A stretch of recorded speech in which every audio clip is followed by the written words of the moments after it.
In the late 1990s, researchers monitoring humpback whale populations off the eastern coast of Australia noticed something that didn't fit any existing model of animal behavior. Two males appeared in the local feeding grounds singing a song that nobody in the area had heard before. It wasn't a variation on the local song, it wasn't a corruption of it. It was an entirely different composition, originating from a population in the Indian Ocean, thousands of kilometers away. The researchers logged it and watched. Within 2 years, every male humpback in the region had stopped singing the old song and was singing the new one. Not most of them, not the younger, more socially flexible ones. Every single male.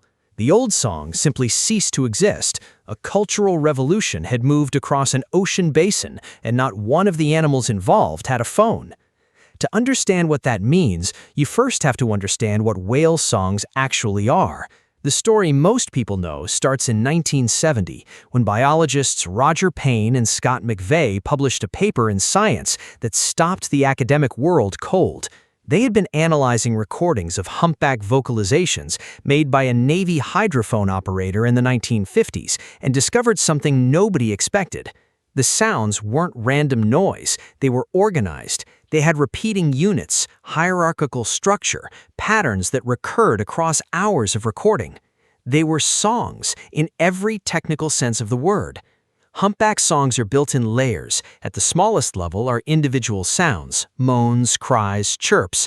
Those sounds are grouped into phrases. Phrases repeat to form themes. Themes are arranged in a specific order to form a song. A full song can last anywhere from 6 minutes to half an hour, and a male will repeat it continuously for hours, sometimes days. Only males sing, and only males in the breeding season. The leading theory is sexual selection. The song is an advertisement, a display of fitness directed at females, and possibly at competing males. The male who sings well or sings the right song gets access to mates. The male who doesn't gets nothing. Here's the thing that makes this different from almost every other animal display. The song changes, constantly. Every breeding season, the songs across an entire population have shifted from where they were the year before. New phrases are introduced, old ones are dropped. The changes move through the population the way trends move through a social network, except this network spans thousands of miles of open ocean. Payne himself noticed this first. He had recordings from the same population across multiple years and observed that every male in the population was always singing the same song at any given time, but the song itself was always drifting, like a document being edited by hundreds of people simultaneously, all of them making the same changes at the same time. The Australian observation in 2000 was the first documented case of that drift happening not through gradual evolution, but through contact with an outside population. A new song arrived, carried by individuals who had learned it somewhere else, and the local population adopted it wholesale. In 2011, a researcher named Ellen Garland led a study that tracked this process at a scale that's still difficult to fully process. Her team analyzed the songs of humpback populations across the entire South Pacific, from Australian waters eastward through French Polynesia, the Cook Islands, and beyond. They recorded the same song type appearing first in Australia, then turning up progressively further east over the following years, always west to east, always following the same route. A single cultural artifact crossing 10,000 kilometers of open ocean in 6 years. The paper described it as a cultural revolution. That phrase was not hyperbole.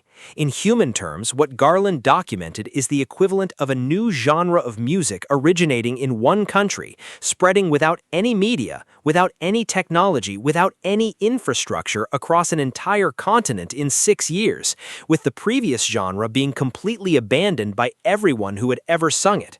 The mechanism requires vocal learning. Most animals cannot do this. A dog cannot hear a new bark and incorporate it into its repertoire. A cow cannot hear a new call and update its vocalizations accordingly. Vocal learning, the ability to hear a sound and reproduce it through deliberate modification of your own vocal output, is extraordinarily rare. Humans have it, Bats have a version of it, some marine mammals have it, and humpback whales have it to a degree that makes most other vocal learners look limited. A male humpback hears a new song or song element, and over time incorporates it into what he sings. The incorporation isn't perfect immediately. There's a period of overlap where the old elements and new elements coexist in a single male singing. Then the new elements take over, then the old ones disappear. Multiply that process across hundreds of males interacting with each other at breeding grounds where populations overlap, and you get a cultural transmission event. What nobody can fully explain is why the new song wins. The sexual selection theory says females prefer novelty. A male singing the most current version of the song is demonstrating social awareness. He's connected. He's been in contact with other whales. He's up to date. The male still singing last season's song is, in some functional sense, out of touch. Females, by this theory, have been selecting for novelty long enough that it became the dominant pressure shaping male behavior, which is why males adopt new songs so rapidly and so completely. But this raises a harder question. What does it mean for a female humpback to prefer novelty? Is there an experience of novelty happening? Is there something it's like to hear a new song and find it more compelling than a familiar one? Or is the preference purely mechanical, a neural circuit that fires more strongly in response to acoustic patterns that haven't been encountered before? Researchers who study whale cognition are careful here. Humpbacks have large, structurally complex brains. They show behaviors associated with social cognition, cooperation, and long-term memory. Some populations have been documented engaging in what researchers describe as coalitions. Whether any of that brain complexity supports anything like aesthetic experience is genuinely unknown. What is known is that the songs themselves are not arbitrary. Analysis of humpback songs across populations has shown that even as the specific sounds change, the structural principles stay consistent. Themes follow each other in predictable orders. Phrase lengths cluster around similar durations. The grammar of the song is conserved even as the vocabulary transforms. Something is maintaining that structure. Whether it's the cognitive equivalent of musical taste or a much simpler rule operating below the level of anything we'd recognize as preference is an open question. The scale of what these animals are doing is hard to sit with when you actually try to picture it. A male humpback whale, alone in open ocean, sings for hours. 1,000 kilometers away, another male sings the same song, or a version of it slightly more evolved. Neither of them is communicating in real time. Neither of them is accessing a shared library. They have encountered each other's kind at some point, or encountered whales who encountered those whales, and the song moved through those contacts, like something passed hand to hand across a chain that stretches across a basin the size of the Pacific.